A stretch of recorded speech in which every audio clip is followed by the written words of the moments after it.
Good evening, Crimson Tide Nation, and welcome to the 18th edition of the Alabama Crimson Tide Call-In Show, right here on Alabama with the Voice of College Football. I'm yours truly, Jackson Johnson. No, my co-star, my partner in crime, Jeffrey Don't Talk Sports, is not here tonight because he is still sick, unfortunately, but luckily, we will take your calls right here on Alabama with the Voice of College Football, going over your take on the Alabama Crimson Tide having the number 3 recruiting class in the nation. Thought it was number 4, but it's number 3. So thank goodness for that. We've gone higher. 2025 was an amazing class right there. And I'll go over it in just a little bit. But first, we've got some magic cooking up for you on Alabama at the Voice of College Football, where we have some YouTube tier memberships, where for $2.99 a month, you can become a Crimson Faithful member, where you'll get a loyalty badge next to your name in the comments and the live chat, custom emojis to use in the comments and the live chat, member shout outs, and that's all by becoming a Crimson Faithful member. For $4.99 a month, you can get a priority reply to comments, and you can get an access to a monthly hangout from yours truly, Jackson Johnson, Jeffrey at Only Taught Sports, Johnny Burtz from Crimson Tide Live, and Manny Wilson, who does videos for the Alabama channel once a week. And finally, you can become a Bear Bryant legend. And all you got to do is connect on social media with us, and you can give out any content request of any kind. And neither rain, nor sleet, nor snow will put a stop to fulfilling your request for Alabama at the Voice of College Football. We will not let anything put a stop to us from fulfilling your request. And 8 days away, we have Valentine's Day coming up. And you know what that means? Come on in and get the disputed national champions, college football's historical 1990s reset, where you have Mark Rogers writing about the 90s in all of college football, the disputed national champions. And you'll learn about what happened during the 90s, how the decade changed sport, why the championship results should be questioned, and you can learn how to critically think through the scenarios and appreciate the accomplishments of teams that are now recognized as champions. This book provides an in-depth analysis of the changes, controversies, and outcomes that define a decade of college football. It challenges readers to explore and critically evaluate the decisions that shape the national championship landscape. Unlock the mysteries of college football's most debated decade. Grab your copy now. And that's not all, friends. You're going to see some top-notch stuff that Mark Rogers is producing for you at the Voice College Football. You're going to see this little promo after we get to our first caller, and I go over a little bit about the first bit of the 2025 recruiting class. And man, we got some wins. And y'all know about Keelan Russell, but do you know about who he's compared to? Would you like to hear the comparison? Well, this ought to be encouraging because he is just like Jaden Daniels. A lot of people keep saying that. For example, Andrew Ivins, the director of scouting for 247 Sports, states it perfectly. He's an elite playmaker for the quarterback position with no shortage of valuable game reps, that knows how to feather the fine line between risk and reward, has proven to be one of the most accurate passers in the 2025 cycle, and at the halfway point of his senior campaign, on the top 247 best 70.8% completion percentage. Can attack all three levels of the field with precision and get the ball out fast as he alters his release point and is quick to improvise. Blessed to be with both the speed and agility to turn scrambles into back-breaking gains, but is the type of signal caller that's going to try and win with his arm as he slides away from pressure and slips out of sacks. Has continued to improve as a decision maker. Has a good understanding of when it's okay to roll the dice, as he will take calculated shots and give his wide receivers an opportunity to make plays. Certainly has benefited from an all-star supporting cast while facing stiff Texas-based competition over the years, but has done more than just steer the boat, as he has delivered time and time again in key moments. Overall, should be viewed as one of the most exciting quarterback prospects in recent recruiting cycles. Given the natural arm talent plus athleticism and snarky competitiveness, slender build could eventually ding him, but has what it takes to eventually provide some fireworks for college football playoff contender and then possibly an NFL franchise. That's very encouraging because especially because we're going to be seeing him possibly team up with Ryan Grubb. And, JD PicKell was comparing Ryan Grubb to Robin, as he's basically the Robin to Kayla DeBoer. I didn't even think about that, but it's like, that's a pretty good comparison. But even so, this is going to be great for Russell because, anybody that's really benefiting from the hire of Ryan Grubb, well, our guy Keelan Russell is definitely going to benefit because, whether we turn to, we turn to Simpson or Russell, we're going to be all right for 2025. And at first, I was like, I love Ryan Grubb, but let's stick it out for a little bit with Sheridan. But if Ryan Grubb says, I want to be a part of the coaching staff for Alabama, I'm willing to listen. And boom, we got him. We got Ryan Grubb as our OC. And Keelan Russell is going to be one of the players that benefits from that addition to the staff right there. And another addition, and I was looking at Ivan Taylor, and he has a comparison to Antoine Winfield. That's a good comparison right there. And Charles Everidge says, I bet anything Ryan Grubb didn't want to deal with Jalen Milroe. That's why he left for Seattle. Well, he's a smart man, I'll tell you that right now. A high IQ safety prospect with elite NFL bloodlines and a top flight testing profile. Measured roughly 6 foot, 170 pounds, spring before junior campaign. He's quick footed with plenty of agility. And oh man, he's really good. Like wow.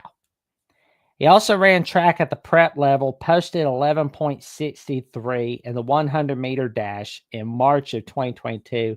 He made 20 tackles and an interception as a freshman for the Warriors. And wow.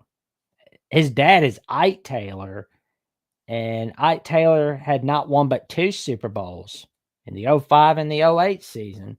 That's pretty good right there. I love that. I think somebody in our recruiting class was compared to Richard Sherman. There he is, Dijon Lee. And after I get done talking about Dijon Lee, we're going to get to our first caller. And Greg Biggins says, Lee really came in on his own as a senior and flashed potential we first noticed with him. When he was a freshman, at 6'4", he's a long corner. And you really don't see a ton of players with that kind of frame who can stay at corner at the college or NFL level.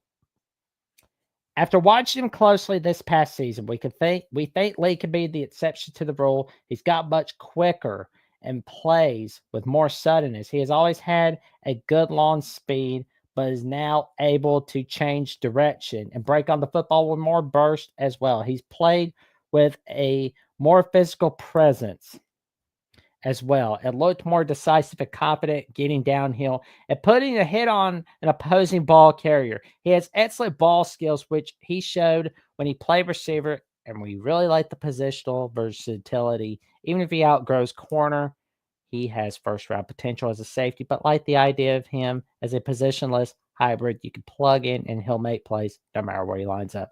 And I got to say, this is huge right then and there. You get comparisons to like Richard Sherman. That's huge. You don't get those kind of comparisons every day. You want a guy like that on your roster. And I'm glad we have him for 2025 and beyond. Who knows? Maybe he could be a year one starter. Who knows?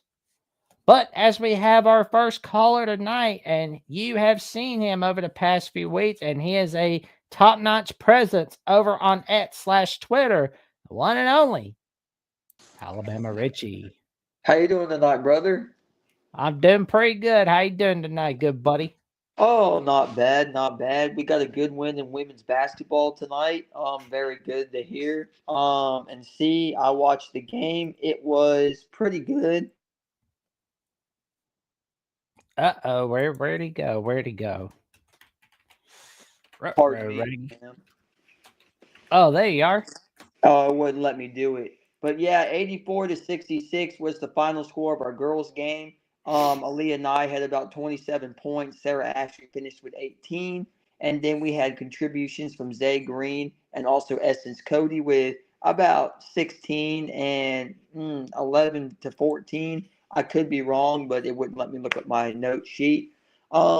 But yeah, that's good. We got softball kicking off tomorrow, gymnastics, follow all our programs. But for what everybody wants to hear is football. And I got some good news for everybody. So Ready? within the football program, we are trying to flip two players.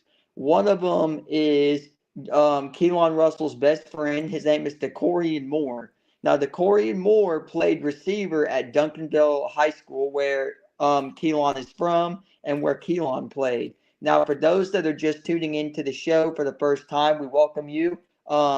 Jackson Jeffrey do an amazing job and want to give them a huge shout out. And also, Duncanville High School, from what my partner told me on our SEC show, it's almost like like an NFL to college stadium. You walk in and it's almost like you're at a D1 program, from what I was told.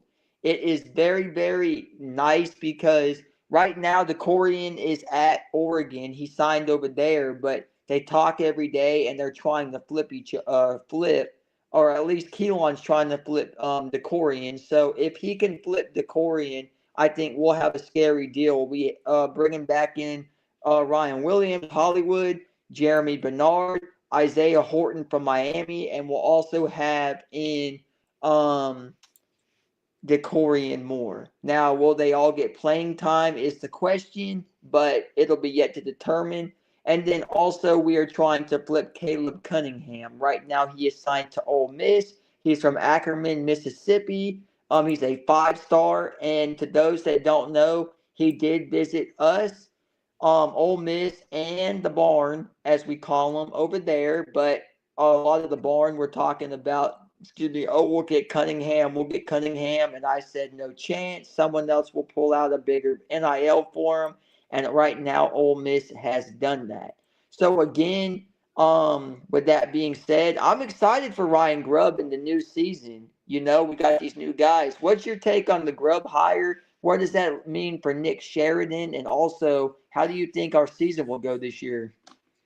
Well, I think it's fantastic for Alabama that we're going to have Ryan Grubb as our OC. And I think Nick Sheridan's still on the Alabama coaching Mm-hmm. staff. So I'm glad to see that happening. So that's a huge win.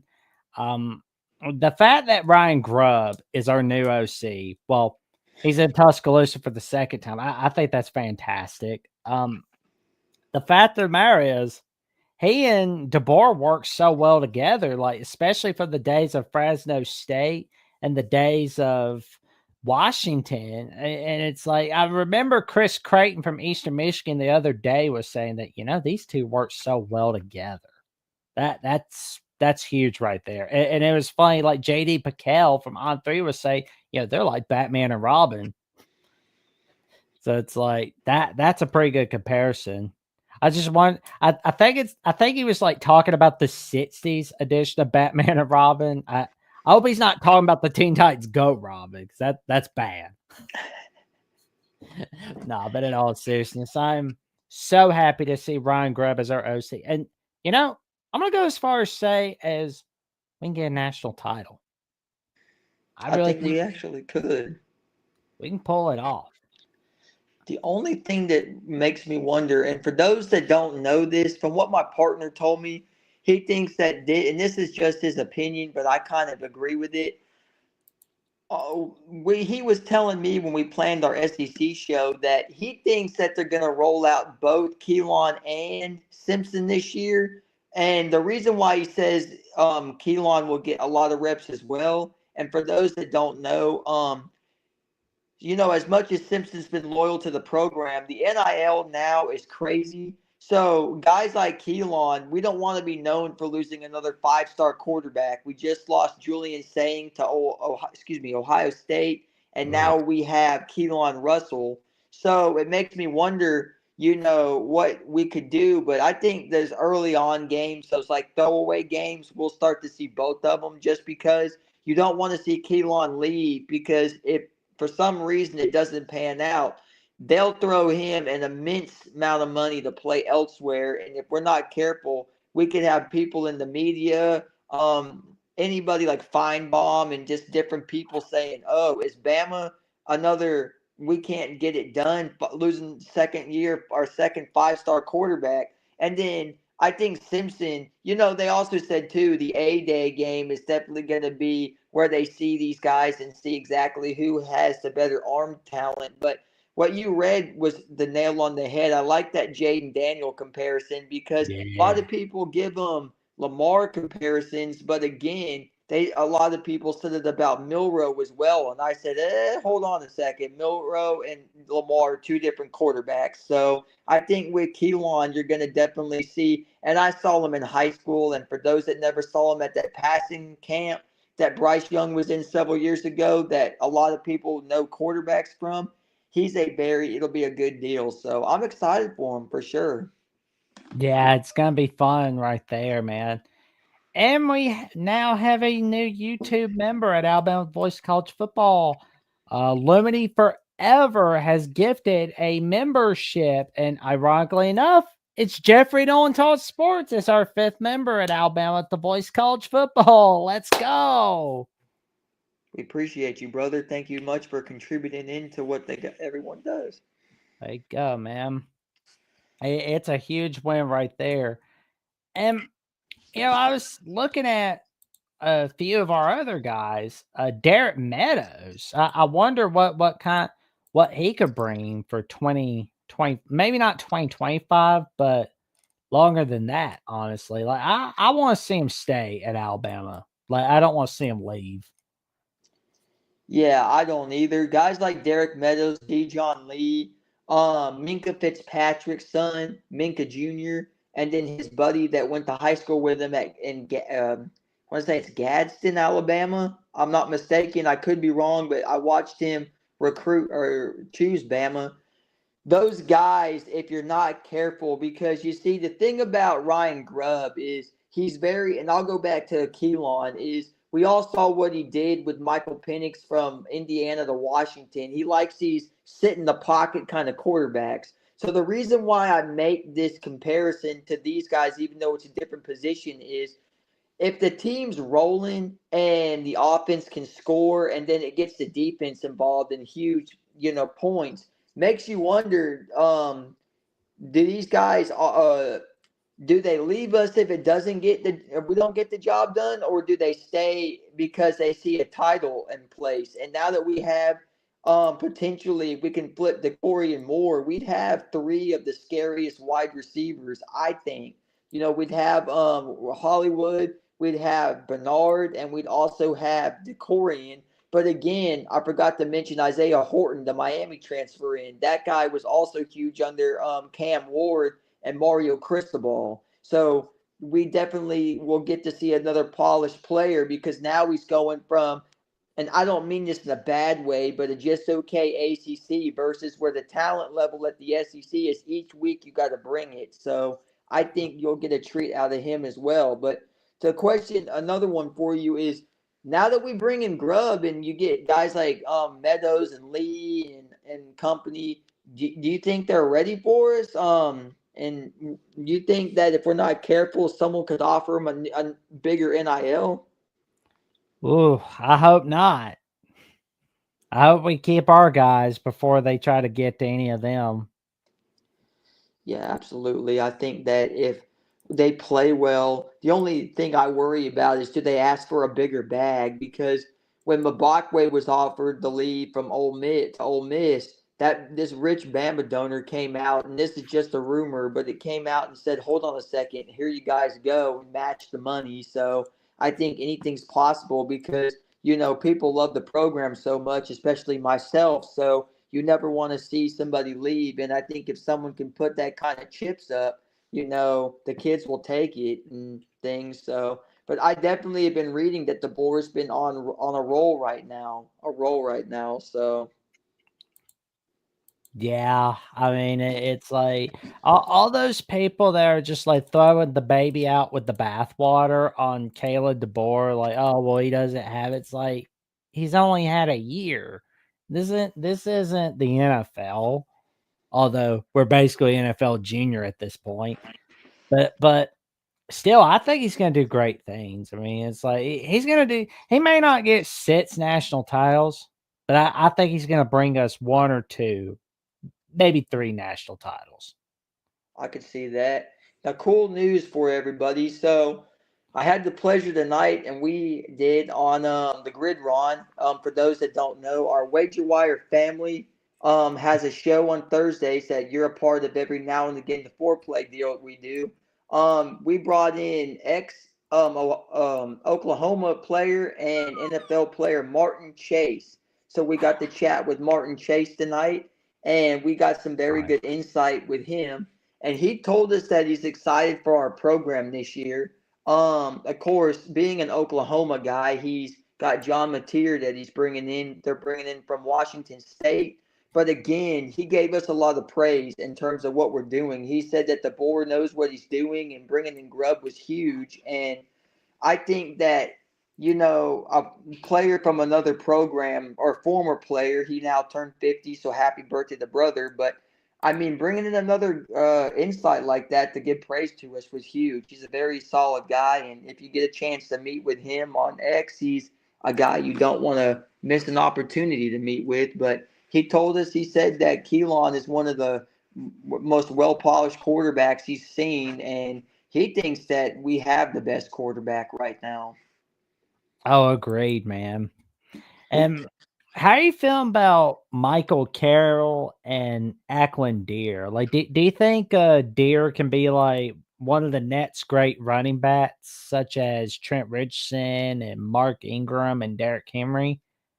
So yeah, I love you bringing in those two guys because I'll start off with my guy Deer, and I'll say this: Ackland Deer is now in a new system. What I mean by that is he's not within the Saban system. So you have to think these guys were under Coach Saban and the offensive coordinators he had, Sarkeesian, Kiffin, um, and the list goes on. So Bill O'Brien. So again, you got to take into consideration that now he's going to possibly be under Ryan Grubb and DeBoer. So it's a new generation of Bama. I think they'll do well, but again, who's calling majority of the plays? Is it because what Saban said when I called into head coaches last year was you have to buy in to the new way. You have to ask yourself, does the new way help you versus hinder you? And the best way to answer your question is, do these guys buy into the new way? Meaning, there's no more Nick Sheridan under OC. He got his role changed, but he's still within the program. We bring in Ryan Grubb. It's a different system because the way they ran things at Washington and Fresno State versus now is completely different because if they can't establish a run game, it's going to be. But of course, we're the SEC and we're Bama, so I think we can definitely do something. I think that if they can rush for a bunch of good yards every game and be top tier, do I think right now they could be at a Derrick Henry and Trent Richardson level? Not yet.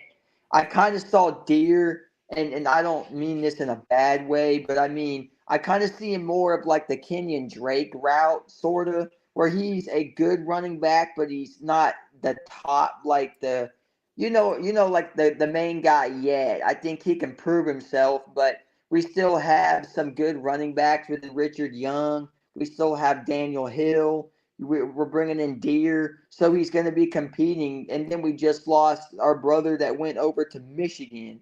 So I think They that he, would. yeah. So and then we lost Roy Dell Williams to, I think, FSU.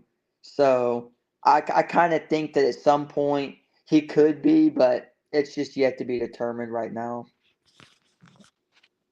Well, I mean, I'll make sure not to throw the cart in before the horse, and I'll make sure not to throw the baby out with the bathwater for sure. Because like I hated that we lost Haywood to Michigan, but it's like who knows? Maybe we could get him to leave Michigan for Alabama. We very much could. I do have a question for you. Now that all that stuff's going on at Michigan, do you think they flip some of these players, or do you think they leave because they don't want any of that to be weighed on them, or what's your take on that? Well, let's see what the situation looks like in May or June, like once the NCAA decides they're going to do something. Like I'm not really too sure what's going to happen. I don't know if Michigan's going to get punished, and I don't know if they're not going to be. That is a wait and see moment right there. Okay. I do agree because I was talking to a few of the guys over there, and especially my partner. We did a show with Tuesdays SEC, and he brought to my attention that if they have a bumpy first year under Moore, what does his suspension look like if they decide to suspend him? Do players leave and decide to go to other programs? Do we flip any of these kids to Bama? And the one that really, really, yeah, the one you just mentioned, I hope we flip him because he was a solid player. And I think that, if we can get this thing rolling, it'll be a good deal for sure, for sure. A very good deal. So I really like the Grub hire. It just, um, some people are mixed on it. Have you heard any mixed opinions on it or anybody that didn't think Grubb was an okay hire? I meant to ask you that too. Nah, I think a lot of Alabama. I think a lot of us in Bama Nation are happy with the hire because it was like it was a debate between whether we stick with Sheridan or we fire Sheridan right away. Like especially when Ryan Grubb got fired by the Seahawks. Like I hated that he was the fall guy by the Seahawks, but at the same time, I'm like, oh well, for the Seahawks, we're gonna benefit. Yeah. I did say this take, don't know what you think about it. I had a theory at one point that because DeBoer and Grubb have such a good relationship that he threw him a life raft to save him because he didn't want to see his buddy, down, you know, in the hole. Do you have any take on that? Well, I do. I think about like last week's press conference where Kalen DeBoer was asked if he would consider bringing back Grubb to the staff. And he said, Grubb and I are really good friends. And he knows that if he needs anything, let me know. Which that answer wasn't a yes to bringing back Grubb, but it wasn't a no either. So anytime you watch a coach press conference and somebody asks a question, watch how they answer it. Don't watch for them to say yes, but watch for the answer that doesn't look like a no. That's what I always tell people. I got you. Now, Yeah, do you think, because I said this in the bowl game when we were losing to Michigan and finally lost, do you think Coach DeBoer needs to get more stern with the players, or do you think that'll shy the players away from the program? Because during the Michigan game, I made a statement. I think I tweeted it out and said, we need to see, or I need to see DeBoer a little bit more stern with the players because I think that if he doesn't, a lot of the players are going to just think they can go out there and dance with the stars. And oh, Coach Saban didn't take anything lightly. If you played bad, he let you know. So I just kind of wonder what you think on that, or do you think he needs to stay the same guy? Because another buddy of mine said, part of our Bama Nation said, if the board does that, you could see players leave. So what's your take on that? well, our new offensive line, Rock Montgomery says we're more dialed in this offseason. We can't be late to workouts anymore. No more jewelry, no more necklaces, none of that. It's not a fashion show, it's football. And that's from the Bama Standard uh, channel, I believe. But I got you. that basically is a description of what's to come. I don't think we're gonna have any more of what we had in 2024. I do agree. I wasn't a fan. I'm glad we didn't do a lot of length last year, and but yeah, he does make a good point because, like, see, I'll just give an example. I wear this every day just because to show I'm a support local program or programs, all our programs at Bama, but that doesn't necessarily mean that I would be flashing it out if I was a big time athlete. Like, I kind of have an opinion where a lot of these athletes, they get an NIL. They got like a nice Cuban chain, a rope chain, or a pendant. Like we had a deal link with Gold Shop. So for those that don't know, Gold Shop is a chain company that does pendants and stuff for the. It's like it's not costume jewelry, but it's a lot more higher up. It's like one step towards the real thing. It's real, but it's not. So the diamonds aren't real, but the everything else is. So we did ink a deal with them, and a lot of the players got an NIL through that. And I used to have one that I did, but and I was dumb enough to think that when I bought the script A or the pendant, it would go towards like Milrow or go towards like Tyler Booker. And the fact was, they only get a small and bitty percent of the NIL out of that. So again, he makes a good point because I don't want it to be a fashion show out there. I get it. You'll wear it. I can see with the nice clothes after a game or a press conference because it shows character to me. But the chains and all that, they've got to go. I think that, that's just players trying to show that they're like, and I don't mean this like a rapper standpoint, and it's like, or a famous Richie person. It's like, hold on a second, you're or a college athlete trying to make it to the pros. It's like, you know, but I'm not these kind of kids. But I mean, it does make a. It's I see it. Don't want to be out there flashing stuff, and we're not getting the wins, and the fan base is all disappointed because all they see is like. And I remember Terry on Arnold on draft day. He had one of the craziest looking chains, and I was like, I know you're a good athlete. And Kool Aid had the number one chain with the Kool Aid Bale, but again, it's just like you know, you proved it because you were part of a very good team. And, I know they didn't do it around Saban, but I think some of these players are like, okay, we're still at Bama, but Saban's not there growling at us. So that's my take Um, on the whole chain scenario. yeah, I mean, like me personally, I'm all right with it. Like I really don't care what you wear. Just don't wear that stupid turnover chain like Miami. We're not Miami. We're Bama. Because it's like, oh, we made a turnover. Oh, I'm gonna brag on the sidelines. Like, no. Yeah, Miami wearing that's funny. The turnover. So yeah, looking forward to the program this year. Looking forward to our team. Real quick, we play Arkansas on Saturday night in Yes. basketball. What you looking for? You looking forward to the basketball game this Saturday? I'm a little nervous about Arkansas because I'm afraid they're gonna catch us in a trap. They're gonna catch us possibly thinking about Auburn. Because it's like, I mean, who am I kidding? It doesn't matter if Alabama's number two. I'm making sure I plan a members only party. So I got to bring a little something for all you members on Alabama Voice College Football. We're going to do a little watch party. Let's go. There we Yeah, go. after last Saturday, so we started doing SEC basketball on our show.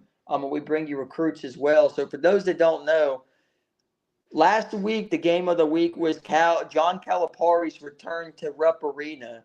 And Yeah. so they were saying during that game that the next game is us versus Arkansas.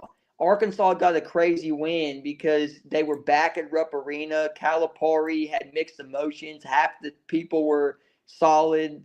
Some people booed. But they definitely said that our next two games, Arkansas and Texas, could be traps for us because our Texas wasn't ranked. Last I saw Texas, they weren't ranked against A&M, Hey, and their coach got a very good, crazy win. Their freshman scored 30 points, and he's a lottery pick right now, the Texas guy. So again, I will say this though, the game against Georgia really surprised me because I saw Aiden Sherrill step up in a huge way. Because a lot of the time, everybody's been and it's been proven that Cliff is the main guy. But with Wrightsell hurt, now having Darion Reed back, but he's not 100%. We lost Houston Millette. Now it makes you wonder what kind of a presence do we get now? Because I think if this is the time to make the mistakes, this is where you make them. So but you're right. I just think that, they could trap us up. And, of course, they lost Boogie Flan, their big time player over in Arkansas. But they also brought in, I think his name was Adu. And he came in with Calipari from Kentucky. So I think that if they can figure it out, we just have to make sure we don't turn the ball over and take care of business. But you're right, because last year, if you all remember, we were into overtime against Arkansas. Of course, it wasn't with Calipari at the helm, but again, the players that did stay, the coach or play under Calipari, they're no scrub. They really aren't. So, There we go. so. Well, all right, man. Thanks for coming on in, and we'll definitely see you again next week. Absolutely. You guys have a wonderful weekend, and roll tide to everybody. We'll catch it with you. Roll Tide, Richie. Roll Tide. Here we go. And before we get to our next caller, we got a little message from the man himself, Mark Rogers. Ohio State, Michigan, the greatest rivalry in sports deserves the greatest debate in sports. Monday, February 17th at 6 p.m. Eastern Time on the main channel. It's the Ohio State, Michigan All Everything Debate with me, taking your calls all night if it takes all night. I'm pulling no punches, so beware. Bring your best intel. It's the Ohio State, Michigan All Everything Debate. It will be epic. February 17th, 6 p.m. Eastern Time. Be there. Well, I plan to. Well, I mean, oh, wait, we got Crimson Tide Live, so I don't know if we'll be there, but I'll be watching for the Ohio State, Michigan All Everything Debate. It's going to be a wild ride on the Voice of College Football, February 17th. Get there. And our next caller, speaking of which, is a Buckeye. He is the co-host of the Ohio State Primetime Show and the co-host of the Scarlet Blue Show with Bryce Sack, the one and only Garrison. How you doing tonight, good buddy? Good. How about you, Jackson? All right? I'm doing all right. I'm doing just fine. Thank you for coming on in tonight. Of course, man. No, I got to leave soon, but I saw you were here, so I said, okay, let me go ahead like a little mouse and scurry in here, see what's going on. But I actually had a question for you about Alabama. It's rare that I get to talk to other people about the programs. Oh, nice. Well, can you hear me? Loud and clear. I can hear you. Okay. So going into next year, with Milroe leaving and then you lose Justice, how do you feel about the team, the wide receiver unit? Of course, you guys bring most of your offensive line back, if I'm correct, right? Mm-hmm. Yeah. So I remember they were very young guys. Like one of the reasons last second I actually picked you guys to beat Michigan, but for 2 weeks I said Michigan's going to beat Alabama because I think you guys got. I'm not a fan of Milroe. I kept saying if you blitz them, you're going to get to them. And I just thought, as talented as your offensive line is, they're just really young. So going into next season, or actually going into the spring, what are you looking at from the skill positions? Well, we need to utilize our running game. That's what we need to do. We can't get overly reliant on Brian Williams. We didn't do enough of that. We didn't utilize our run game. We didn't let Jam Miller run the ball a whole lot. And when we didn't utilize our run game, here's what happened. We lost to Vanderbilt. We lost to Tennessee. We lost to Oklahoma. We almost lost to South Carolina. It was just dumb luck that we even won that game. The games where we utilized our run game, LSU, Missouri, even Georgia. Mm-hmm. But I tell you this, though, and we didn't utilize our run game against Michigan. And the fact of the matter is, our O-line was not looking so good, but now it should be better for 2025. And I think with Ryan Grubb becoming our new offensive coordinator, I think that's going to help us for 2025. And, for those that look back on Alabama The Voice College Football, look at some of the past shows, the first few shows of 2025 with Johnny Burt's and I for Crimson Tide Live, he was like, stick with Sheridan for a little bit. And, for also a few of the other college shows for this year, I said, I'm going to stick it out with Sheridan for at least the first few games. But if Ryan Grubb is saying, I want to be a part of the Alabama staff, I want to be the Nets offense coordinator, I'm listening.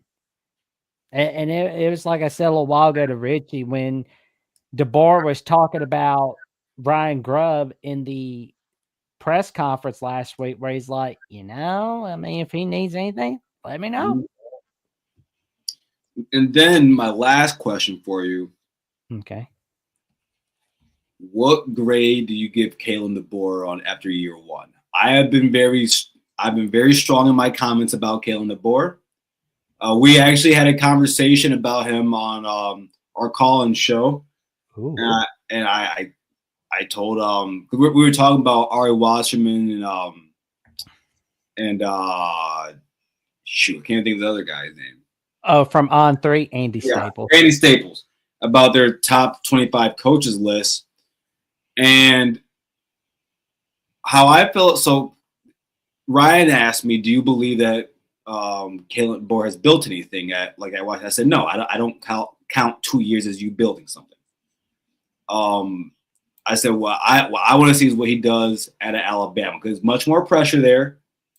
Usually you don't want to be the guy after the guy. You'd rather be the guy that gets hired after the guy that got fired. But after 9-4 at Alabama, who even though they lost players, I still believe you guys to have top 5 talent in the country. And I thought it was very underwhelming. What were your thoughts or a grade? Well, the first year, I would say this year was a B-. Like 2024 was a B-. Because it's like you don't go losing to Vandy. You don't go losing to Vandy. That was an atrocious loss. But we did have a huge win against Georgia. Mm-hmm. We did win against LSU. But, beating LSU is not really anything to brag about in this day and age. We did beat Auburn, so at least we're the best in Alabama. So it's like Auburn hasn't beaten us in this decade. Right. Not in the 2020 decade, no. Oh, it's early. It's early. Well, Hugh Freeze has to keep his dirty little hands off those school phones, and don't give me any ideas about Instagram.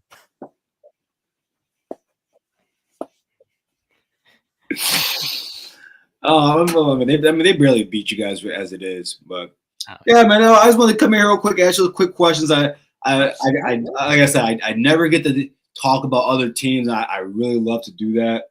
Other programs, of course, you guys being Alabama, being one of the premier programs in all of college football history, and you being the encyclopedia, I want to come in here real quick and get your thoughts. So I appreciate that.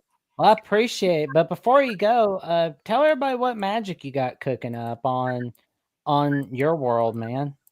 Yeah, so probably about a month here, we'll get back. Bryce and I will on the Scarlet and Blue show right around spring ball. That's Ohio State and Michigan show. If you guys ever want to check it out with me and my best friend.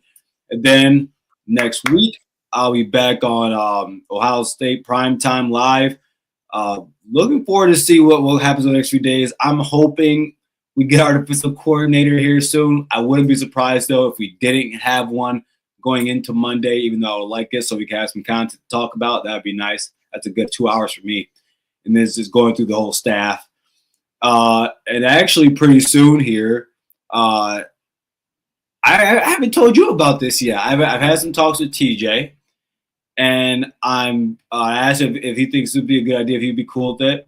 And in the works right now, I'm working on a list of guys right now. I have 2 of them right now, but we're making an Ohio State roundtable soon.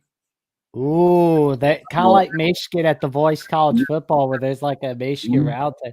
Yeah, I'll tell you this though, I've got a few other people you might want to add to your Ohio State roundtable. Let me know, because the way I want to do it is that I maybe have one or two people always show up every week, but I want to like probably every week change it up, but bring some people back, just get their schedule and do that, and I'll just moderate. I'll get my views here and there, but I just want to moderate and let everyone hear some different Buckeye views outside of my own, and I think it'd be really cool. So bring your fan base together from other shows. So. There we go. I mean, loving it. Ohio State at the Voice of College Football is on the way to 10,000 subs. I think we're 50 away from 9,000. Yeah, we're 50 away right now. It's been gradually going up since I got here, and I'm loving to see it, man. Again, as I say in all the shows, if you join the community, everybody, join the Voice College Football Network, and if you have a chance, check out the other channels for any other fan bases. If you have friends or family that they just happen not to go, roll, Todd, roll. If they just happen not to do that, then they can come check everyone else out. Thanks again, man. Thank you. Have a good night, brother. You too, man. Sleep well, stay safe, stay warm. It's colder there where you're at than it is here. The wind right now is 30 miles per hour outside. Make sure you got a bunch of long sleeve and a bunch of blankets, man. Oh, I'm from the Midwest, man. T-shirts and shorts. See you, bud. I'll see you, Garrison.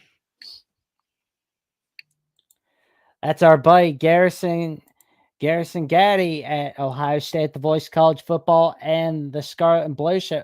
Let me tell you something. That guy is a genius.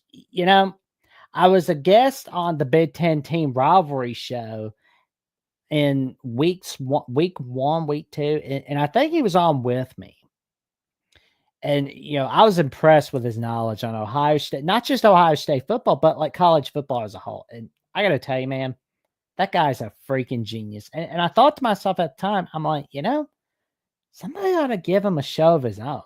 Because, I mean, if I were a network head, or if I'm somebody that's running shows, I'd give him a college football show. I'd give him a show of his own. I mean, this guy knows what he's talking about. And speaking of somebody who really knows what they're talking about, you see him on After Dark Sunday nights on the Voice of College Football. You can hear his takes on @/Twitter and on Blue Sky. The one, the only, Sean Garner. How you doing tonight, good buddy? Oh, I'm doing all right, Jackson. Just braving the winter ice storm that we experienced here.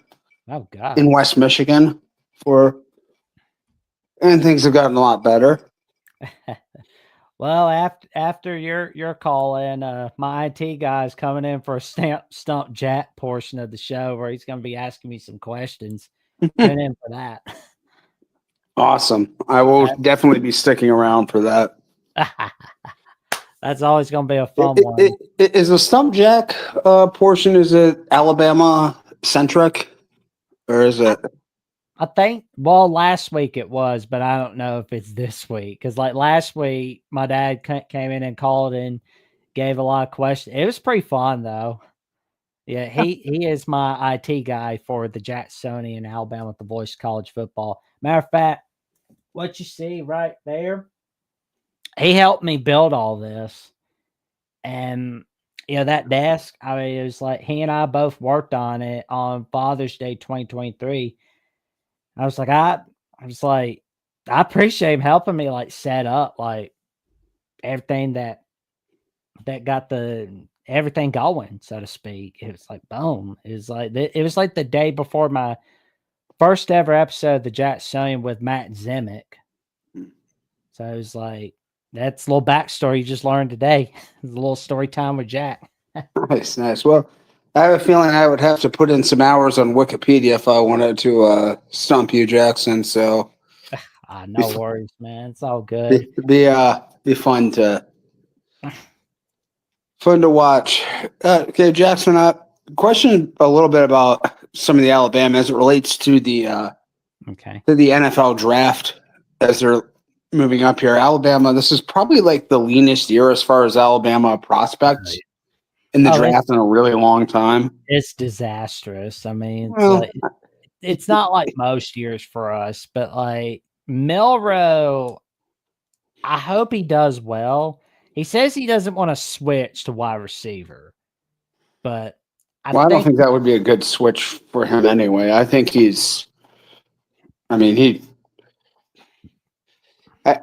I don't know. He's kind of an interesting one for me to fit. He's just like, he's big and fast. Oh yeah. But I don't know. Like, I never even thought he was like that great of a runner in college. It was just like whenever if he ever like got a step on somebody, he would win. He never seemed like that, like quick or elusive to me. Just like a big, strong, fast guy. And if he got some space, he could make things happen.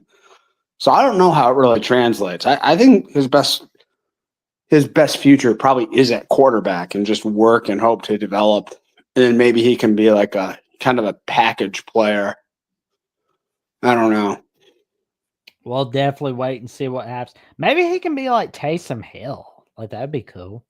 Yeah, that's something for sure. I saw that Daniel Jeremiah though. He had I was kind of shocked. He had Tyler Booker in his top 10 in his latest mock draft, and I hadn't really been thinking of him as that high of a pick. I thought he would be more like kind of a second round guy, but I mean, I know he's enormous.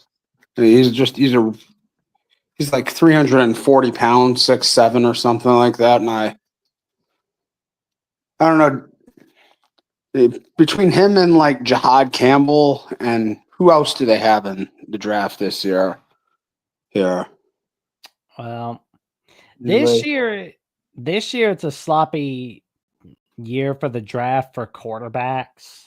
And you know, it's just like, for me personally, I always like to look at who the draft still is going to be, where it's like, if you're a first rounder, that's cool and all, but I want to see who the hidden gems are in the 3rd through 7th round. I mean, like 2nd round, I mean, it's kind of like mid between hidden gem and great guy that missed out on the 1st round. Yeah. So it's like, but first we got a hello from our friend, the Godfather of the SEC, one of our favorite YouTube members at the Voice of College Football for Alabama. Hello, man. I'm afraid so. Jeffrey is not here this week. And when he told me he wasn't going to be here today, I told him, don't worry about the show. You just focus on getting the film better. That's what matters. You just focus on getting the film better. I got to be honest, though, like, everybody's been sick. Like, my latest guest I had on, the Jacksonian, and I did a show with him tonight in different clothes, of course. But I didn't have my play clothes on like I have tonight. But I talked with him, and he was sick as a wet hound dog a week or so ago with a flu. He had like a stomach bug, and my mother, my sister were sick. My co-host Johnny's granddaughter was sick. Like, everybody we know has been getting sick. It's like, is there some kind of airborne virus I don't know about? Like, good grief. I mean, I know it's like part of late winter and spring coming up. So I'm guessing that groundhog saw his shadow and went, pardon me.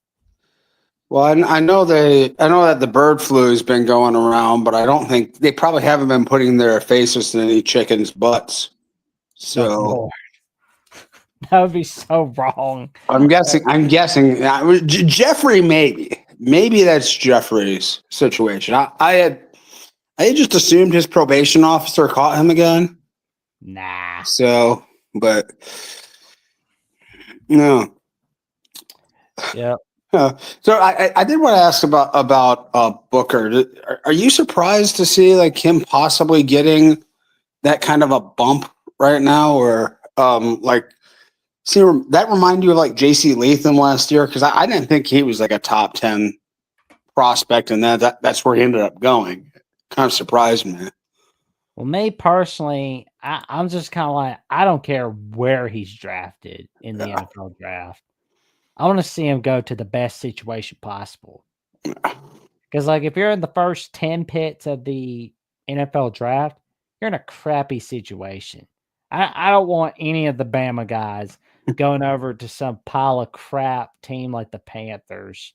I don't want to see him go to the Jets. I just don't. I don't want to see any of our guys playing for Woody Johnson. I mean, he's a complete imbecile. He has no idea how to run an NFL team. Shit. Yeah.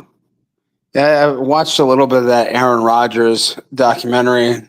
Apparently, he's like asking his like 12 and 14-year-old grandkids about Madden ratings, and that's how they were deciding who they were going to cut. Yeah, I'm just like, I don't care about Madden ratings. I don't care. I want to see what you got. I'm just it's kind of like the Rick and Morty episode where it's like the stones that are like taking over the world or something like that, or the galaxy are like, show me what you got. So that's what I'm saying. Nice. Awesome. Yeah, it's spring ball starting up here soon. I guess that's probably a month or so away. Well, the spring practice is gonna be coming soon, basically for us. Yeah. How's how do you think the quarterback situation will play out there? Do you think?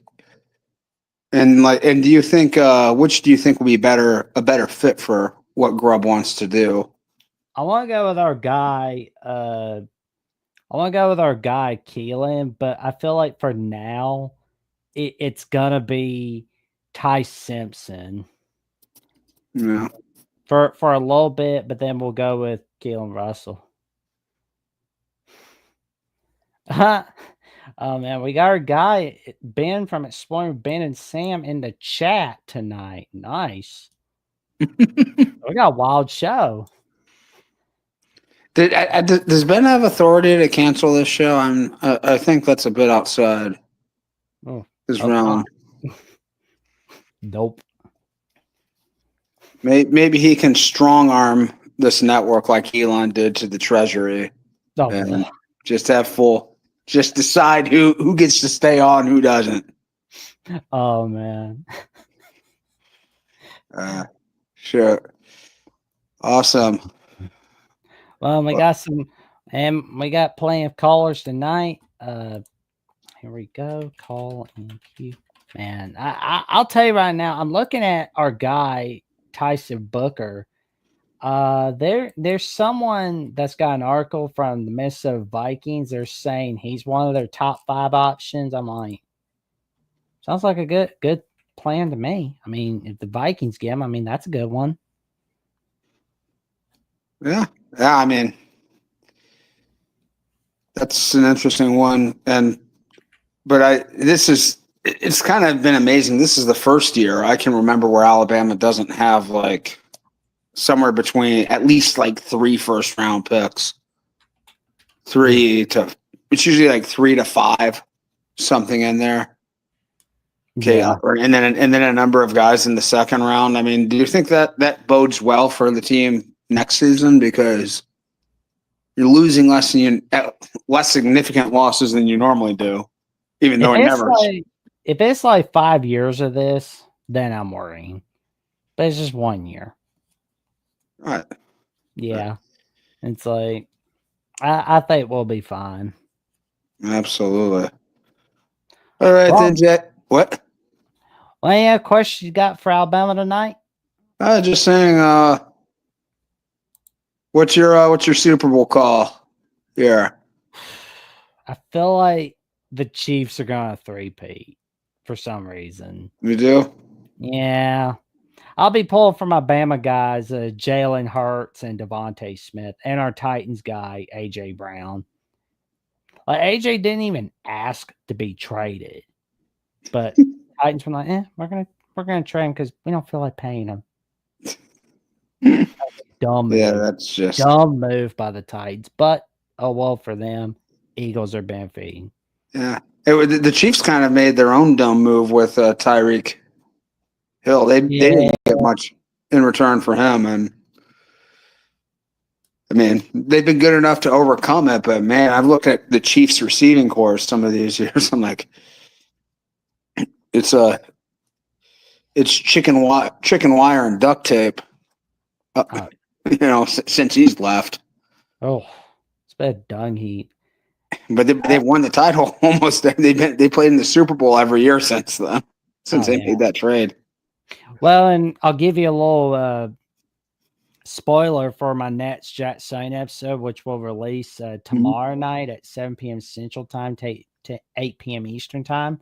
Mike Debate and I talked a little about whether we're going to be seeing an greatest of all time coach discussion between Andy Reid and Bill Belichick. That's going to be like a question there, because it's like Bill Belichick doesn't have any playoff wins when he doesn't have Tom Brady.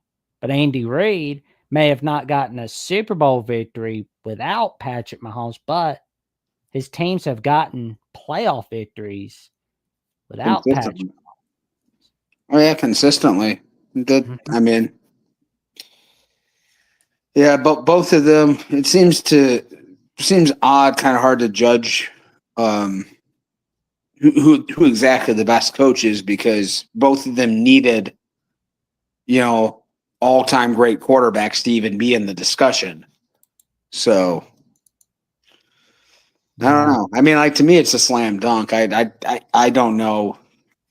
I don't know how you couldn't go with Andy Reid in that situation. Well, and there's one more thing I'm thinking about is, like, Tom Brady will be calling the Super Bowl, and he's fine with Patrick Mahomes, like, he's cool with him, but at the same time, it's like, he may beat my record.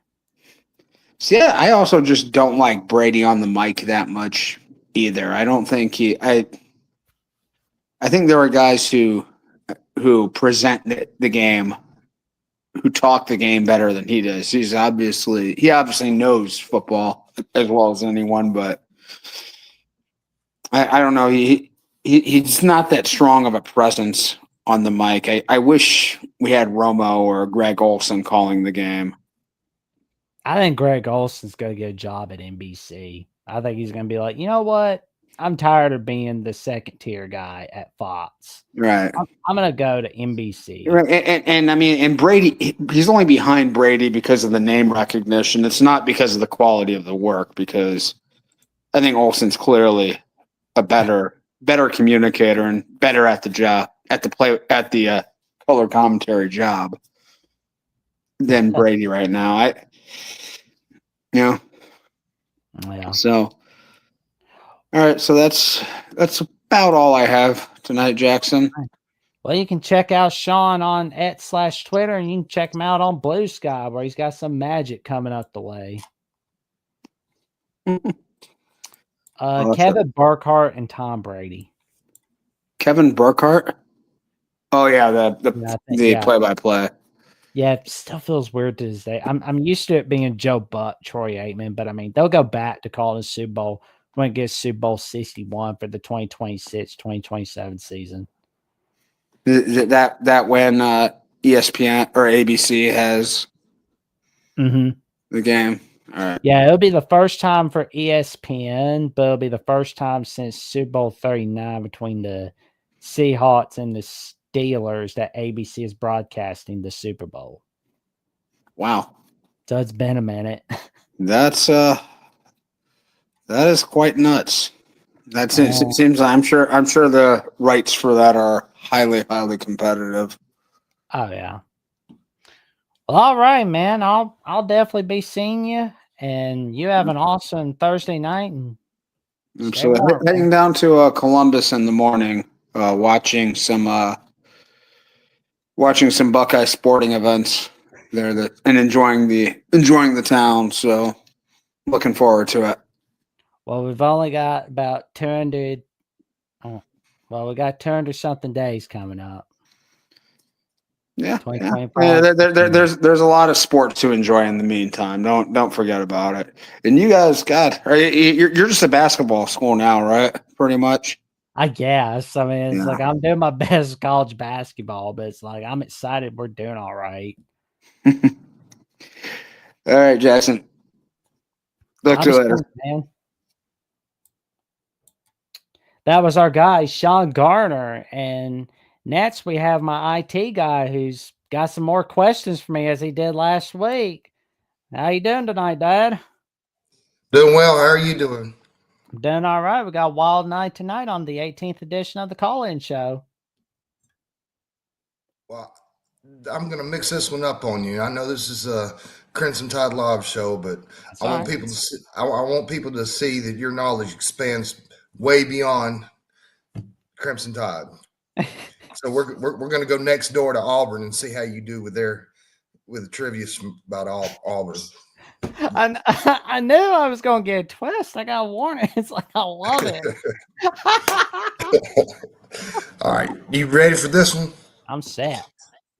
This one will probably be easy for you, but in what year was Auburn football program founded?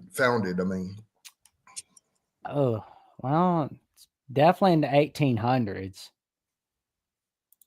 Yeah. Can you narrow it down? Yeah, I'm thinking it was 1892. Same year as Alabama. You got it.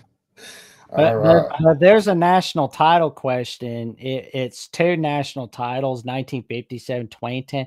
Although I'll be honest with you, I feel like 1983 should be considered a national title year because it was like they were number 3 when number 1 and number 2 lost in the 1983 season.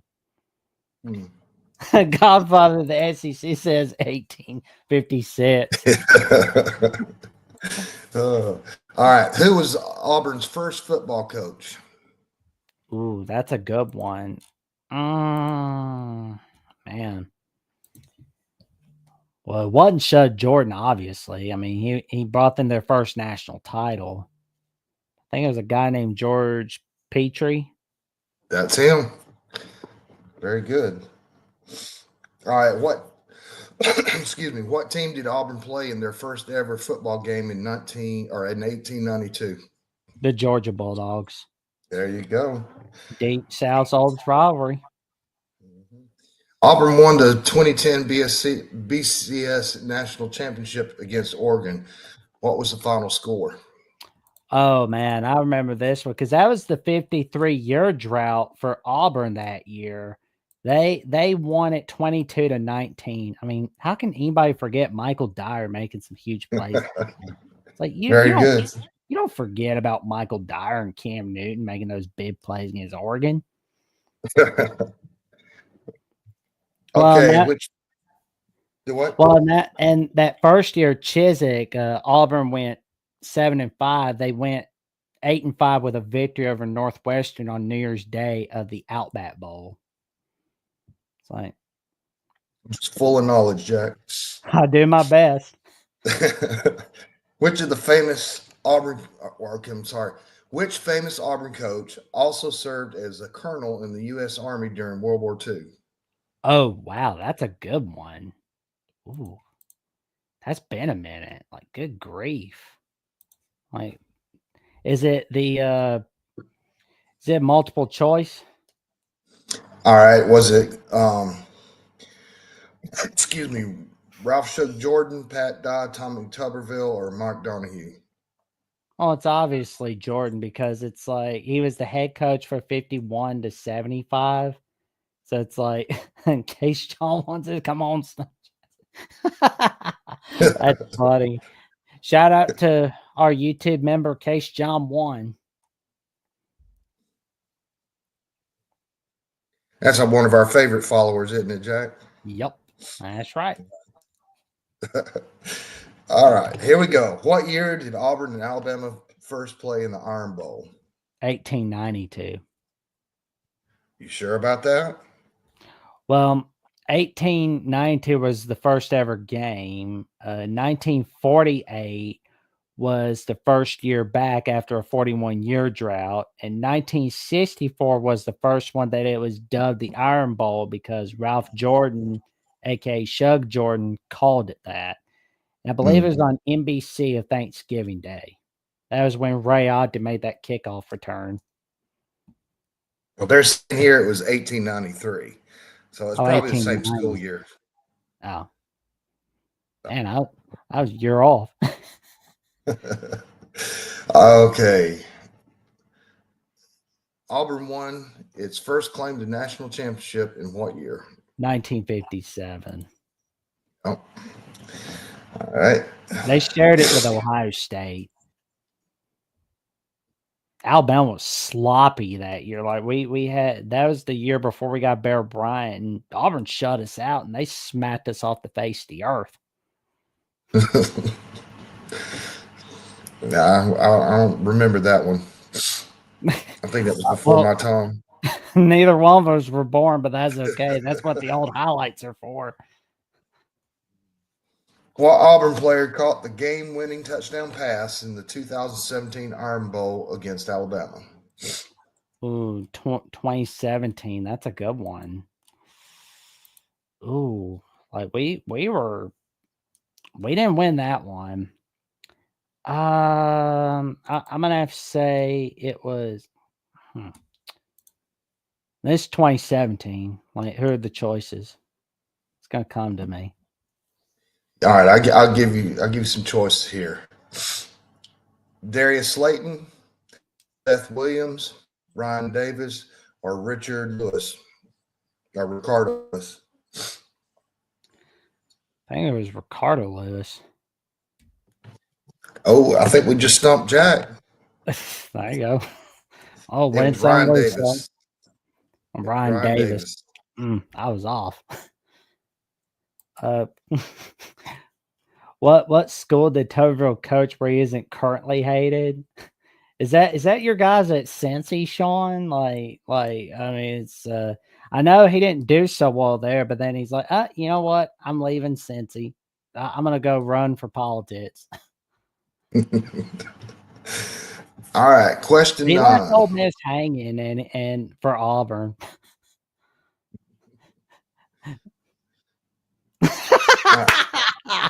Definitely not Cincy. Oh man. Well, I mean, Auburn's definitely loving him more than Brian Harsin, so I'll give Auburn that.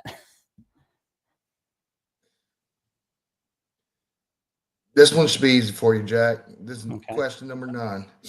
Okay, who was Auburn's head coach when they won the 2010 national championship? Gene Chizik. Yeah. Trick, there's no such school. That's funny, man. That is so funny. All right. Who was the head coach of Auburn when they won the 1957 national championship? Ralph Shug Jordan. That was in his 7th year. All right. Who was Auburn's first Heisman Trophy winner? Pat Sullivan. Yep. Yep, 1971. They couldn't beat us because we smacked them off face the earth, but the Heisman was decided after the 1971 Auburn-Georgia matchup. It sure was. All right. What was the year that Bo Jackson, or what year did Bo Jackson win the Heisman Trophy? 1985, but unfortunately for him, we beat the Auburn Tigers with Van Tiffin's the kick. Keith Jackson called that game. But it's funny, though, like the year before that, we had a crappy year, but we ended it with a bang by beating Auburn and Bo Jackson, as they called it the wrong way Bo game. And funny, Al Michaels called that game. Like, everybody thinks of Al Michaels as like the NFL broadcaster or Miracle on Ice. But if you look back at Al Michaels' career in broadcasting, he called a lot of college football from 1977 to 1985. I believe it was kind of like a side hustle for him back then. So maybe NBC will be decent and be like, hey, let's let him call a good college football game. Getting tired of that old man getting treated like crap. See, everybody, Jackson goes way beyond. I mean, I should pull up some stuff on Michigan or Oregon on you. Maybe I'll do that one another day. Oh All right, man, who was the Ben will love that. Ben will love that.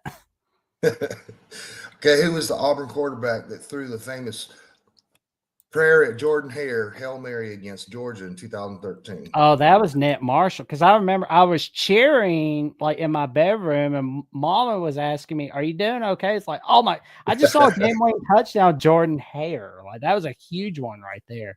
That was another game that Georgia blew at that time. Yeah. All That right, was which on Auburn? November 16th of 2013. Yep. And unfortunately, it was 2 weeks before that kick six loss for us. All right, which Auburn running back set the NCAA record with 1,977 rushing yards in a single season? That would have to be Bo Jackson. Bo Jackson. Yep. It better be. Okay, what team did Auburn defeat in the 2013 SEC championship game to secure Missouri. the trip to the BSC National Championship? Missouri. Yep. Okay, what Auburn coach famously coined the phrase, "It's not whether you win or lose, it's whether you beat Alabama"? Ooh. It would have to be Chug Jordan or Pat Dye. Which one? Pat Dye. Yep, there you go. Because I mean, Pat Dye got it done. He got it done against us. Auburn hired Shug Jordan coach in 1951. How many seasons did he coach for Auburn? Well, he coached from 1951 to 1975, so that makes it that would make it 24 years. 25. Yeah, 25. Yeah, I was a year off. Well, you got to count the whole year. Yep. Okay. In what year did Auburn play its first ever bowl game? Oh, that's a good one because it's like they never played in a bowl game, not that many bowl games because it like I can remember them not playing Alabama from 1908 to 1947. So that it would have to be 1936. 19 when? 1936. The 1936 season where they played in their first bowl game. Well, it says here 37, so you pretty much own it. Go. I would have never known that. All right. Auburn's first bowl victory came in 1954 at the Gator Bowl. What team did they defeat? Well, they play the Baylor Bears, who are ironically they're going to start the 2025 season off with in week 1.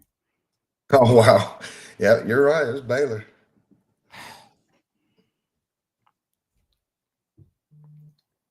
All right, who was Auburn's starting quarterback during their 1957 national championship season? Well, I believe it was Lloyd Nitz. He's related to Bo Nitz and Patrick Nitz. All right. Auburn finished the 1963 season ranked number 5 in the country. Who was their head coach at the time? 1963, that was Shug Jordan. Yep. Bet today, have one. Oh, I couldn't hear the connections messing around. I said we've been talking about Shug quite a bit, so that was easy. There we go. That was easy. All right. Who was the Auburn player that returned a missed field goal for a 109-yard touchdown in the 2013 Iron Bowl? Oh, that was Davis. Davis returned it. Yep. That's pretty awesome. For me, it was, I guess. I don't think you weren't too happy about it. Nah, but I did predict that Auburn would beat us in 2013 in July of 2013, and I put it in my Feel Still magazine. I've got it somewhere in a storage unit. Yeah. But to be fair, I had Auburn going 5-6 before that game. I thought they would be the ones spoiling national title. All right. What was the name of Auburn's fight song? This is too easy. Oh, it's War Eagle. Who was Auburn's head coach before Hugh Freeze was hired in 2023? Brian Harsin. When I looked over this, I was like, I don't remember that guy. I think a lot of people don't, but it's like there was like one good thing. There was like one good thing I can remember from the Brian Harsin era. It was the fact that Auburn ended the road losing streak to LSU. Yeah. And prior to that, 1999 was the last time Auburn beat LSU in Baton Rouge. Yeah. All right, here we go. Auburn's kick six in 2013 Iron Bowl is one of the most famous plays in college football history. Who attempted the missed field goal for Alabama? Ooh, wow. It was our kicker messed up. Like he got a bunch of crap on Twitter and social media. It's gonna take me a minute to remember that.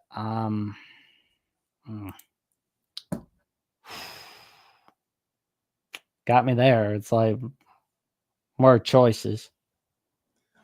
Oh my goodness, did I stump Jack about an Yeah. Alabama player? Oh no. Yeah, well, one of our guys. All right, was it Lee Tiffin, Adam Griffin, Will Reichard, or Jeremy Shelley? Well, it wasn't Tiffin because he was long gone. Yeah. And let's see, Will Reichard. I don't think he was there yet.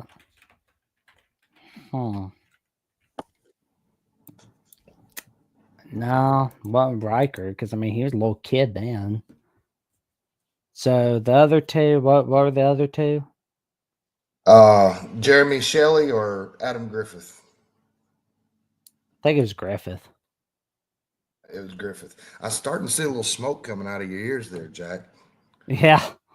It's taking me a minute.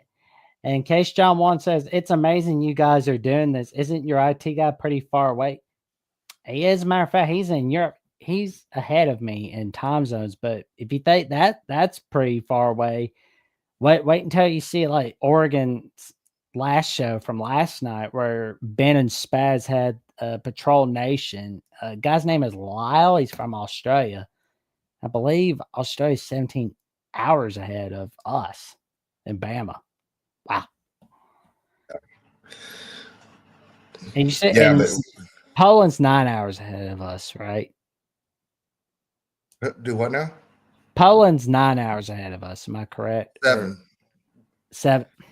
We're 7 hours ahead of you. Got mixed up again. I'm thinking 9, or it's like, no, it's lucky number 7. Yeah. I had to get up at 4 o'clock in the morning, which I'm used to doing anyhow, but I had to get up at 4 o'clock in the morning and get ready to be here by 5. So, yeah, which is what 5 is 9 o'clock for you, or 10? Oh wow, 10 o'clock at night for you. Yikes! Yeah. All right, you ready? What team did Auburn defeat in the 1957 season finale to secure their first Alabama, claim to 40-0. Do what? Alabama, they beat them 40-0. You sure? Well, Auburn didn't play in a bowl game in the 1957 season. I thought it was pretty stupid that they didn't play in a bowl for the 1957 season for the national title. It's like they were kind of weird like that. Well, it wasn't Alabama. Ooh. For 1957? Yeah. Oh, yikes. Good Lord. Like they like, who are the choices? Tennessee, Florida, Georgia, Alabama. Tennessee, Florida, Georgia, Alabama. Yeah. I'm gonna have to say Georgia. There you go. Because, I mean, it's like Florida's earlier and Tennessee's earlier. And until 2020, Auburn, Georgia was usually played in November. Although if I had it my way, they'd be back to playing November. I don't care if anybody cries. They're going to go back playing November like they did before. All right. 1983 Sugar Bowl. Auburn played which team in the battle that they Texas. believed? Huh? Texas. All right. Well, let me finish it, and maybe that'll help you. You jumped the gun there. And Texas is nowhere on the list of answers. Oh, my bad. There's like I was thinking, my bad. Texas, Georgia was that year. Again, in the 1983 Sugar Bowl, Auburn played which team in the battle determined the national championship? Oh, the connection was cutting out. All right. Auburn played which team in a battle that many believed should have determined the national championship? Huh. I think they played Michigan in the Sugar Bowl. There you go. Because it was like, man, it's weird seeing Michigan in the Sugar Bowl in that time, because it's like you usually see them in the Rose Bowl. All right. In the 2004 Iron Bowl, Auburn defeated Alabama to complete the perfect 11-0 regular season. Who was Auburn's quarterback? Jason Campbell. Very good.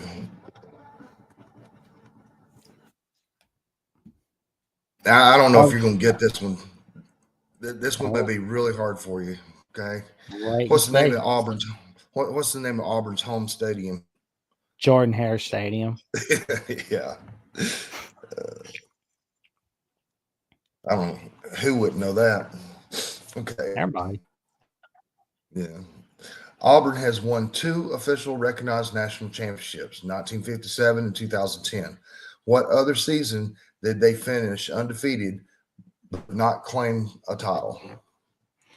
Well, let's see. They were unbeaten, but they were tied in 1958. 2004, they were unbeaten, so that's obviously 2004. Sure about? Well, I'm positive it was 2004, and I'm positive it was 1993 in the first year of the Terry Bowden era, because, I mean, Auburn got in trouble with the NCAA, and back then you couldn't show your games if you got in trouble with the NCAA. Like, they could do that, but now it's like, we're not going to do that. Although, to be honest, I feel like if you're punished by the NCAA and you, instead of getting like a television ban, your home game should be relegated to Disney Plus and Tubi TV. I hate to tell you this, it wasn't 2004. 2004, they were unbeaten. And 1993, Auburn was unbeaten. Yeah, it's just what other season did they finish undefeated but not claim a title? 04. They didn't claim a title on that one. I'm going to give you a lifeline here. 1993, 2004, 1913, or 2013? Oh, it's 1913. There you go. That was the year before World War I. But U.S. didn't enter World War I until 1917. Who did Auburn play in their first ever SEC championship game appearance in 1997? They played Tennessee. They lost to Peyton Manning when he was there. Before moving to the SEC, Auburn was founding member of which college football conference? The Southern Conference. Yep. That was a long time ago, wasn't it? Yep. SEC didn't start till 1932. That's when everybody was depressed from the Great Depression. Yeah. AV is giving out a roll tide. Roll tide, Davey. Do you know what Auburn's official colors are? Oh, blue, orange. We say orange and blue, but I want to see them wear orange alternate jerseys. That would be nice to see that happen. Like, although I think they were wearing like alternate jerseys for 1978 because that was the year where they actually bailed us out for the SEC title when they gave Georgia a 22-22 tie. I should know because there's like I remember watching the Keith Jackson video and there's like a little 2-second reel of the Eagle. He's just like. And then it shows a little bit of Auburn like making some huge plays against Georgia for about 5 seconds. Then we see Alabama beating Auburn. And there's Joe Paterno and Bear Bryant going against one another in 79 Sugar Bowl. yeah. I'd be okay with it as long as they didn't use that color orange that Tennessee has. That's an ugly orange. Oh, man. What was uglier than that was the way the Tennessee fans in Columbus were acting. They're like, we're going to own Columbus. We're going to own Columbus. Like, you hadn't even played the game yet. Play the game first. And then, like, Ohio State stomps a mud hole into their rear ends. Yeah. Like, I loved it because it was like, even though I picked Tennessee, I was like, I'm glad the Buckeyes won that one. It's like, I don't have to pull for Tennessee now. All right, let's move along. We got 2 more questions here. Who was All right. Auburn's starting running back in the 2010 BCS National Championship game? Michael Dyer. Very good. Everybody knows about him. I wonder what became of him. I hope he's doing all right. Maybe there's a spot waiting for him on Auburn at the boys' college football. Okay. What Auburn player set the school record for most career passing yards? It'd have to be Pat Sullivan. Nope. No. Ooh. Not Sullivan. I wonder who the choices are. Okay. It was Sullivan, Cam Newton, Stan White, or Jason Campbell. It's got to be Jason Campbell if it's not Pat Sullivan because, like, Newton was there 1 year at Auburn. No. Your last choice would be Stan White then. Oh, wow. So is Stan White. Yikes. I got stumped there. Yeah, you did. Well, Jack, that's it for trivia. There we go. So while y'all get ready for bed, I'm gonna go ahead and get ready for work. There we go, man. And tell everybody what you got going on for those who don't know what magic you're making behind the scenes. Well, I can't disclose a lot of it, but I'm over here supposed to be training a military on how to do their job. So how about that? I can tell you that. I'm sure if everybody knows I'm in Poland, they know what I'm doing. So well, and also, I told our guy a little bit about like the behind the scenes about the day before the first ever Jack Sonos about how this room got built. It's like I can tell you this. There's some stuff coming. There's more stuff coming behind me. No worries. I'm gonna get some pictures put up. I've got a few ideas. We've talked about some signs and stuff like that. Maybe I was thinking about getting a couple of monitors in there. Oh, there we go. Mm-hmm. Well, I'll be telling you this. Like, I'll be telling everybody, tell your friends, your family, and the cashier's post about what the IT guys got in store for me, man. And we're gonna be making a wild ride, not just for Jackson, but for Alabama Boys College football for all of you. Stay tuned. You won't want to miss it. All right. Well, Dad, thanks so much for this trivia session. I am looking forward to another one real soon. All right. Well, I've enjoyed it too, and I will talk to you soon, okay? All right, man. You stay safe, stay warm. Make sure you got long sleeves. It's 26 degrees right now. Nice. Love it. Y'all enjoy that warmth over there. Oh, we will. Although it's all 4 seasons of the day in Alabama. Yeah. That's Alabama like, for you. Just stick to something. Either be hot or be cool or be cold. Give me like one thing. Don't give me all 4 seasons of the day. Come on. It's Alabama. You're going to get it all in one day. Agreed. Yep. You have an All awesome right. day, and I'll be talking to you soon. Stay safe, stay warm. Love you very much, Dad. All right. Love you too, son. Y'all have a good night. Sleep well. We will, man. We will. That was my dad giving me the trivia questions for the night for Alabama with the Voice College Football. And of course, the call in link is in the description and it's in the chat. So for those who want to come on in for the Alabama call in show, the call in link is in the chat for everybody.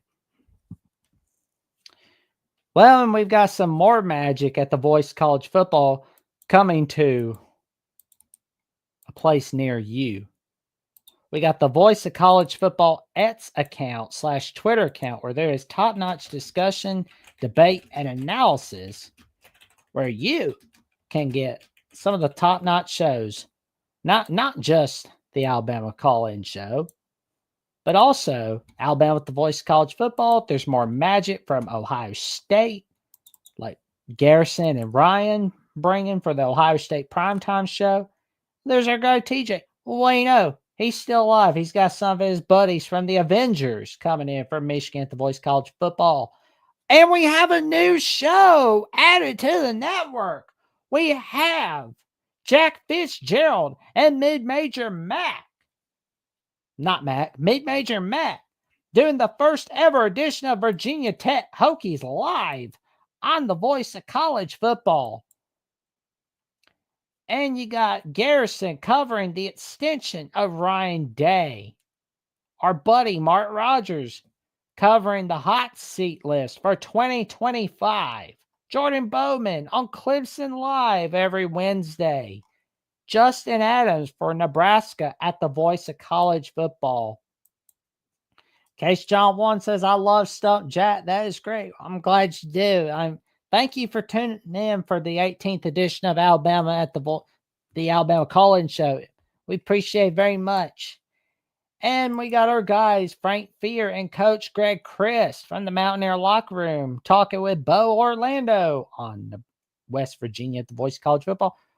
Our friend Leanne Herring at Recruiting at the Voice College Football. She is a top-notch analyst for recruiting, and she is a top-notch Ole Miss analyst on Ole Miss at the Voice College Football with Ruby Dreyer, the producer behind the scenes of College Game Day, where she can make magical tricks on College Game Day, but she also brings a lot of magic on Ole Miss Voice College Football. But of course, there's plenty of magic, not just on the Voice of College Football It's account, but on the newly added Instagram account of the Voice College Football, where yet again you can see top-notch discussion, debate, and analysis for the Voice of College Football.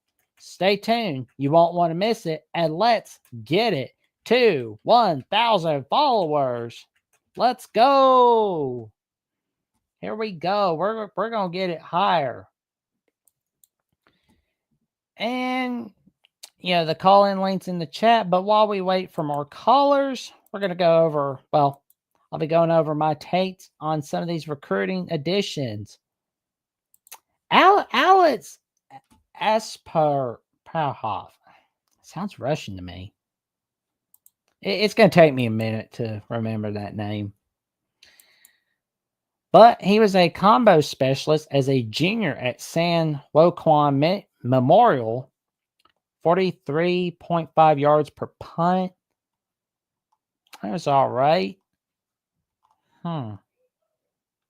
3-star, but that's okay. I mean, more or less. Andrew Ivins, he's all right with him, I guess. Let's look at what Abdul Sanders Jr. can bring, shall we? And he's really tough, from what it seems like. He's a tough physical kid, one of the more versatile linebackers in the country. He's played more of an edge rusher in his first 2 seasons before moving to inside linebacker as a junior. It was a natural fit. And Sanders showed the ability to make plays in the box and roam sideline to sideline. He's very good on the blitz, has natural pass rushing skill. He's also excellent in coverage and is the kind of backer who can play in any scheme and will never need to leave the field No matter the down or distance, he plays with maniacal effort and has a serious mean streak to him. Early on in his career, he was a very good receiver as well, and his natural athleticism and body control carried over to the defensive side of the ball. Now, I wonder who he's kind of like, because that's going to be the question there. I want to see I wonder what kind of comparisons he's gotten. No comparisons so far, but that's okay. You don't need to be compared to anybody. That's all good. You don't want to put too much pressure, but some of these players live off of pressure. Let's see who Jackson Lloyd. Let's see what kind of magic he can bring. He's kind of like Brian Bulaga from the Packers. His frame, athleticism, and ability to work the second level at his size reminds On3 of him. He's a top nimble mover. This from Charles Power from On3. He's a tall, nimble mover with an athletic profile that points to high developmental upside at the position, measuring at 6'6", around 280 pounds in the offseason after his junior season. Arms measure just over 33 inches, lines up at left tackle for his high school team, and an explosive mover, fires off the snap, swallows up defensive linemen on contact, light-footed, and works to the second level with ease, dominates subpar competition, often driving defenders out of the frame, shows good initial movement in his pass set, showed improvement in pass protection and his play strength as a senior, has a high cut build, will need to continue improving his base, bend, and balance. Oh, wow. He played in multi-sports. Nice. That's pretty cool. I mean, you get a little basketball player and baseball player. I like it. Micah DeBose. Let's see what he brings to the table. He is an offensive tackle. That's good. He's big body. That's always good. We can use a little body. And I wonder who he's got the comparison to. Or who he reminds everybody of. Well, nobody, but that's okay. Marcus Cook was really impressed when that was his coach at Vigor. When he met him, he was called the baby by his mom. He got out of the car, and I saw a 6'2" kid at 11. Good gracious, 6'2" at 11. That's nuts. And he said he needed to start working with him ASAP. It started from there. It just kept getting better and better and better. He still hasn't reached his full potential yet. During his sophomore season, he was a first-time All-State selection. He graded 96% for Vigor on the season with 52 pancake blocks, 49 knockdowns. Coaches have compared DeBose to former Vigor, Auburn, and NFL star Willie Anderson. He can be as good as he wants to be. Cook said he could be one of the best to ever do it. A lot of people say the things he is doing reminds them of how Willie was when he was here. I love it. And our guy, Ackland Dare, we talked a little bit about him earlier. Oh, nice. He's reminded of Breece Hall. I like that comparison. He's top skill runner. I got to say, though, I really want to see Ackland Deer be top-notch at Alabama. I believe he can be. I think he's going to make some magic over at Alabama. I'm loving what this kid's bringing. And, the fact of the matter is we got the number 3 recruiting class. And we have Steve here tonight. And it's a salute. Salute to you too, Steve. Thank you for tuning in to tonight's edition of the Alabama Call-In Show. We appreciate you calling in. Well, coming on in the chat, actually. Here we go. Boom, boom, boom, boom, boom. And we're going to bring in the call-in link if you want to come on in. And for those who want to call in, the link is in the chat, not just on X, but on YouTube as well for the Alabama channel. And if we don't get another caller or two soon, I think we're gonna shop for the night. But of course, there's a little bit of college basketball, and it's funny though. you wouldn't think of Alabama as a basketball program. But Richie and I, a little while ago, we talked a little bit about the Crimson Tide for basketball. And we haven't played this week. Not yet. We haven't played yet. But we are going to be playing against Arkansas. And I can't help but wonder if Arkansas is getting a boost, especially from their upset over Kentucky last Saturday. And I'm feeling like, is this the motivation that John Calipari needed? Because, like, if you've been watching college basketball this season, you know that Arizona basketball was sloppy. They were terrible. They were horrendous. They were terrible, horrible, and no good in the months of November and December. But January comes out and they realize, oh, crap, we got to win some games. They win some ball games in January and so far in the month of February. But you know who else was having a sloppy November, December last year? The Alabama Crimson Tide. You saw how that turned out. We were sloppy in November and December. We did all right in conference play. But of course, we made that Final Four run. And if you heard my calls with my buddy Austin, who you see in the chat from time to time for the channel, we talked a lot about Alabama basketball. And he was like telling me, oh, well, Alabama basketball is going to make it to a Final Four. You're going to be really happy with it. And I'm like, I appreciate it, but we're just going to come up short again. I was just prepared for the worst, hoping for the best, but prepared for the worst. Because 2023, we won the SEC, ran the town for that conference, ran through them like a truck. But we lost to San Diego State in the Sweet 16. What happens? They go to the Natty. They look like a mid team against UConn. But, I mean, everybody's going to look mid against a really good UConn team. But UConn's looking pretty mid themselves. But 2021, we dominated the SEC, ran through it like a truck, squashed them like a bug. But we lost to UCLA in Sweet 16, lost to 11 seed. And I honestly felt like, great, we're just going to come up short in March. But again, this is better than not making it to March Madness. So, I mean, Bama should be happy with that, right? Well, we make our first ever Final Four in school history. Wimp Sanderson couldn't do that. Mark Gottfried couldn't get us to a Final Four.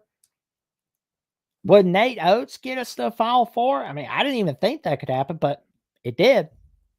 And I've talked a little bit about this with Johnny, and I've talked about throughout like some of these past shows earlier this year. What Alabama and Auburn have accomplished in college basketball, that's something you don't see usually. Like 10 years ago, if you were telling somebody that Alabama and Auburn would be top-notch basketball programs, you would be looked at like you got two heads. Because no, that's Kentucky. That's Duke. That's North Carolina. Alabama and Auburn are football programs. Well, somebody forgot to tell Alabama and Auburn that. Because guess what? Auburn brought in Bruce Pearl to be the Nets head coach. It took a few years. They were happy with their first trip in quite a while to March Madness 2017-18. Boom. 2019, first ever Final Four in school history. 5 years later, Alabama makes it to their first ever Final Four in school history. And I'll take the rivalry aspect out of it for a little bit, but this is great for the state of Alabama. We definitely have something to be proud of from Alabama and Auburn. The magic they've been making in college basketball, that's amazing in of itself. You don't see that usually from those two schools, but they have. And the fact of the matter is, like, the fact that Bruce Pearl has been kept at Auburn. And it was like when he was at Tennessee, he got thrown out of Tennessee because like the NCAA was mad at him for inviting players to a cookout. They made it sound like he was like oogling a prostitute on Instagram. Having players at a cookout getting you in trouble? That's stupid. But that's the NCAA for you. I mean, they get mad over the things that don't matter. And then the things that do matter, they're just like, we're just going to wash our hands. But that's the NCAA for you. But Auburn knew nobody's watching their basketball. So we're going to get a guy that everybody's going to watch. We're going to get Bruce Pearl, our new head coach. And Alabama basketball, I mean, we weren't really going anywhere. I mean, we were a mid team in the SEC. Anthony Grant really wasn't getting us anywhere, really. Nate Oates, this guy is winning at Buffalo. I mean, he's getting Buffalo to knock out Arizona out of the NCAA tourney. And we get this guy while the iron is hot. That's huge. I think the bigger deal is that we've even kept him. I think that's great in of itself. I'm glad that he has not been the next man at Kentucky. Like, I thank the Lord for the blessings that Kentucky didn't snatch him from us. That's just huge. And North Carolina, I'm glad that they're happy with Hubert Davis right now because it's like, don't get any ideas, North Carolina. And Duke's pretty cool with John Shire. I really hope Kansas doesn't come calling anytime soon. I'm really hoping Bill Self just kind of stays where he is right now. But if he's retiring, I'm run for the hills, bro. Like, run for the hills. Because you better make sure Nate Oates is happy. And luckily, he's happy at Alabama. So, I mean, that's a huge win for Alabama basketball. If Alabama basketball can get a national championship this season, that would be huge. That would really show the nation that we are the next Florida. Well, where Florida was with Billy Donovan, where they were winning national titles, not just in football, but in college basketball. And you know, when you think of like top football / basketball schools, top multi-sport schools, Louisville usually comes to mind. Now, I know Louisville basketball has been pretty sloppy over the last few years, but on the contrary, the basketball program has rebounded nicely. I mean, it's in for last week's loss against Georgia Tech, but you didn't hear that from me.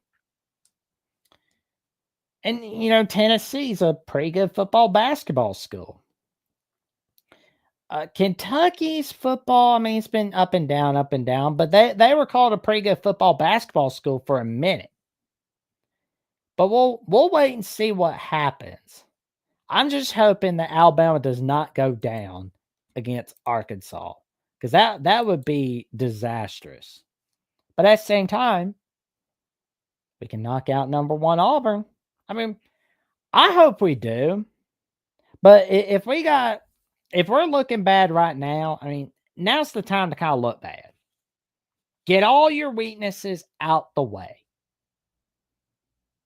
Because you want to know who else looks sloppy in the regular season, but then later won it all? UConn. UConn, over the last few weeks of the regular season for the 2010-2011 season, they looked pretty sloppy. They looked like a disaster. I mean, they were the only ranked top 25 team in the Big East that was playing in the first round of the Big East tournament. Everybody's thinking, that team is close to winning a Big East title. Like, come on. They're close to having a drink at the Long Branch with Miss Kitty than they are winning the Big East. National title, get real. This team can't do well. But what do? They win 5 games in 5 days.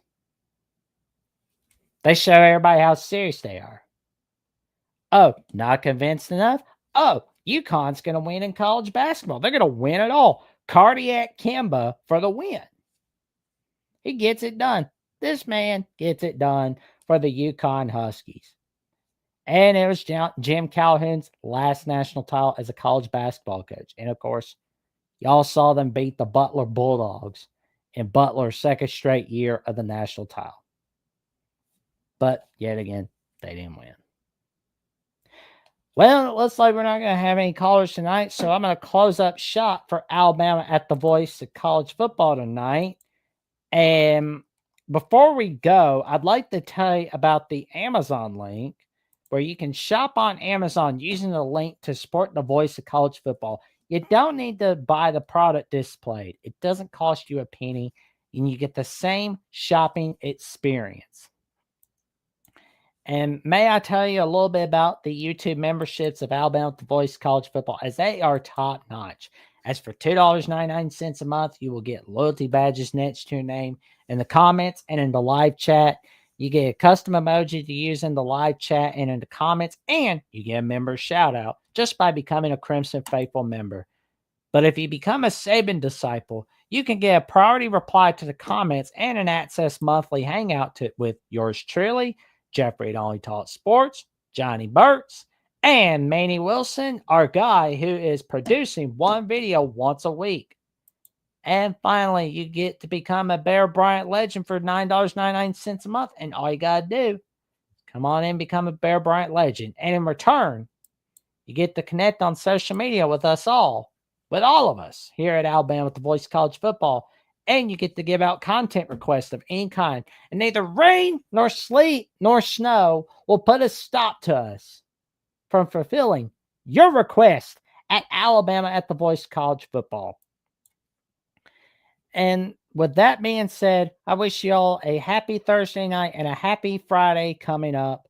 And don't forget to like, comment, subscribe to Alabama at the Voice of College Football so you never miss another video whatsoever. And let's get to 3,000 subs before Texas at the Voice of College Football does. And we want to give a special shout out to Lumity Forever for that special membership gift. We want to thank you very much for that gift. And congratulations to Jeffrey at On Talk Sports to becoming a new YouTube member at Alabama with the Voice of College Football. We wish for him to get the film better. I mean, don't get me wrong. I'm always happy to have him on for Alabama at the Voice of College Football. It's always great when we're working together. Like, he and I both make magic together, you know. But it's like I told him, you gotta focus on getting the film better first. Like, don't worry about me. You take care of you. I want you to get the film better, man. Because I mean, and in honor of that, we got some he's got some magic on Indiana at the Voice of College Football every week. And I'm going to tell you right now, he's going to be very happy with the news about Mike Woodson, where he's like, Mike Woodson is leaving. He is leaving. He's gone. Gonzo. I think Woodson has seen the signs where he's saying, I better retire. Which I'm not even so sure if that's even by choice. If I had to take a guess, he's reading the room and he's realizing, okay, this is not good. This is not good. I better get out while I still can. But let's help our buddy Jeffrey at Only Talk Sports get to 1,000 subs on Indiana at the Voice College Football. Let's get those Hoosiers to beat Rutgers at the Voice College Football 2000. And let's also get Jeffrey at Only Talk Sports to 3,000 subs on YouTube. And let's help him get to 20,000 followers on X. And with that being said, good night. Sleep well. Stay safe. Stay warm. It's cold out. And like, comment, subscribe. Click on the notification bell so you never miss no video whatsoever. And we will see you soon. Take care, everybody.